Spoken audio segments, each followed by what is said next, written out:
تمنا مدتوں سے ہے جمال مصطفیٰ دیکھو.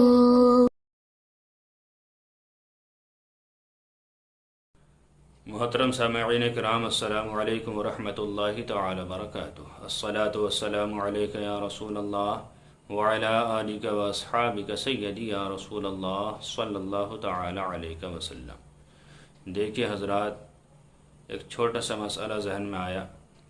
آج کل لوگ صبح سویرے جو دکان کھولتے ہیں یا جو حضرات ٹھیلا لگاتے ہیں یا کوئی بھی دکان لگاتے ہیں، اور جو صبح ہی صبح پہلا گراہک آتا ہے، اگر وہ سامان نہ لے اور واپس چلا جائے تو کہتے ہیں کہ اوف بہنی نہیں ہوئی، موڈ خراب ہو گیا، اب دکانداری خراب ہو گئی.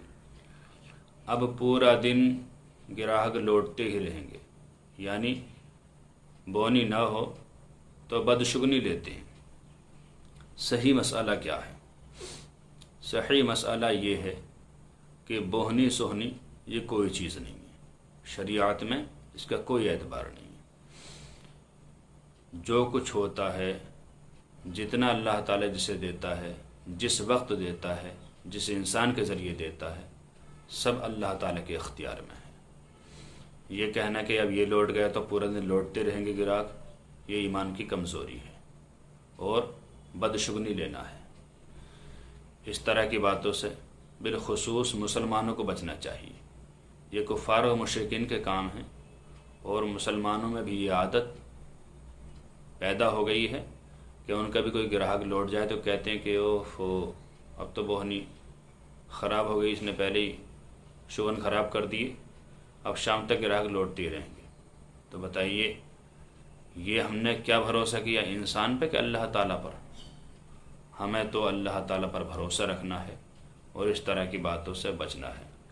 علماء کرام سے پوچھا گیا کہ حضرت یہ جو صبح صبح دکاندار کے پاس سے گراہک لوٹ جاتا ہے تو وہ کہتا ہے شام تک لوٹتے رہیں گے اور شام تک اب بکری اچھی نہیں ہوگی، اس طرح کے خیالات رکھنا کیسا ہے؟